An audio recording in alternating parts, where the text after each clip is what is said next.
Is peace on the horizon for Gaza? The unfolding story of a ceasefire potential. The concept of a ceasefire in Gaza has captured significant attention, with Israeli Foreign Minister Gideon Sa'ar stating that the proposed deal garners both cabinet backing and public support in Israel. Meanwhile, Hamas is examining new ceasefire proposals and is asserting its ambition to negotiate a peace that would conclude the ongoing conflict with Israel. But here's where it gets controversial.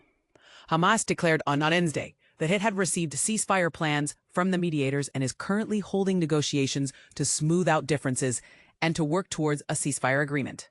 Their goal centers on creating a resolution that ends the war in Gaza and facilitates the removal of Israeli military presence from the area. This development follows a statement from U.S. President Donald Trump, announcing Israel's acceptance of a 60-day ceasefire proposal in Gaza and urging Hamas to agree before conditions deteriorate further.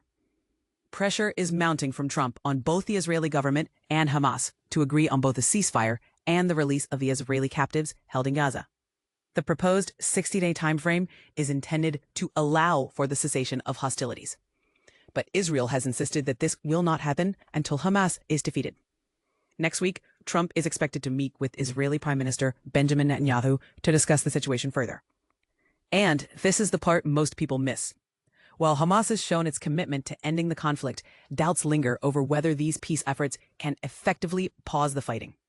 Following Hamas's announcement, Netanyahu declared that a post-war Gaza would see the absence of Hamas, making the post-conflict scenario quite complex. Israeli officials have warned that if there's no progress in ceasefire talks, the military may intensify its actions in Gaza. A senior Israeli official remarked, "We will apply the same level of force to Gaza City and other central areas as we did to Rafah. It's not the option we prefer, but if no progress is made on a hostage agreement, we may have no alternative." Israeli Foreign Minister Gideon Sa'ar emphasized the importance of freeing captives in Gaza, noting widespread support for the U.S.-backed proposal. However, key figures such as National Security Minister Itamar Ben-Gvir and Finance Minister Bezalel Smotrich have not openly endorsed it yet. Al Jazeera reporter Hani Mahmoud from Gaza City highlighted the long-standing mistrust Palestinians have towards Trump's plans, pointing out the repeated letdowns by proposed ceasefires that have failed to come to fruition. He criticized that while there are claims about a potential resolution and end to the violence, daily realities reveal a troubling situation, with an average of 100 to 120 Palestinians losing their lives each day. There's a lot of hypocrisy at play. If you want a ceasefire, you must establish the conditions that create peace, rather than escalating violence, he noted.